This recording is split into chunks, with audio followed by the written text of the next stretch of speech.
কিরে সানি, ফলগুলো তো তাজা মনে হচ্ছে। জি ভাই, এখান থেকে নিয়ে নেন। আচ্ছা ভাইজান, সবগুলো ফল 5 কেজি করে আলাদা আলাদা প্যাকেট করে দেন তো। সানি বলল, ভাই সবগুলো ফল তো মাদ্রাসায় যাবে।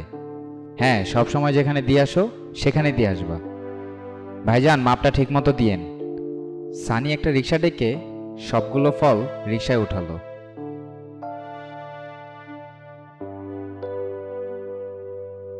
রাকিব সাহেব বলল, এই নাও ভাড়া, ফলগুলো ঠিকভাবে মাদ্রাসায় পৌঁছে দিয়ে আসো। ঠিক আছে ভাই, আপনি কোনো চিন্তা করেন না, আমি ঠিক মতো পৌঁছে দিয়ে আসব। ঠিক আছে, সাবধানে যেও। জি ভাই, আসসালামু আলাইকুম। ওয়ালাইকুম আসসালাম। মাদ্রাসার খাদেম রাকিব সাহেবকে দেখে, আসসালামু আলাইকুম। ওয়ালাইকুম সালাম, কেমন আছেন আপনি? আলহামদুলিল্লাহ, ভালো আছি। খাদেম সাহেব বললেন, কিছু মনে না করলে একটা কথা বলবো ভাই। জি বলুন। আপনি প্রতি সপ্তাহে নিজ হাতে আমাদের এতিমখানায় ছাত্রদের ফল দিয়ে আসতেন, কিন্তু গত 3 সপ্তাহ ধরে ফল যাচ্ছে না। ওদের সবসময় ফলমূল খাওয়ানোর জন্য মাদ্রাসায় পর্যাপ্ত পরিমাণ ফান্ড নেই। আপনাদের মতো দানশীলদের সহযোগিতায় ওদের শখ পূরণ হয়। তাই বলছিলাম, আপনাদের ফলের আশায় ওরা সবসময় বসে থাকে। রাকিব সাহেব বললেন, কি বলেন?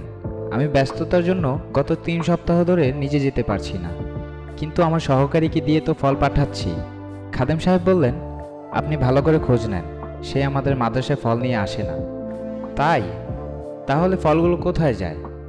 আচ্ছা দেখছি, এখন থেকে ফল যথাসময়ে আপনার কাছে পৌঁছে যাবে। ঠিক আছে। রাকিব সাহেব মনে মনে ভাবল, আমাকে ওর পিছন পিছন এখনই যেতে হবে। অন্যদিকে সানি ফলগুলো বিক্রি করার জন্য জায়গা খুঁজছে। জায়গা পেয়েছি, ফলগুলো এখান থেকেই বেচে দিই। এই আপেল লন, এই কমলা লন, মালটা লন, মাত্র 50 টাকা, তাড়াতাড়ি লন, পরে পাইবেন না।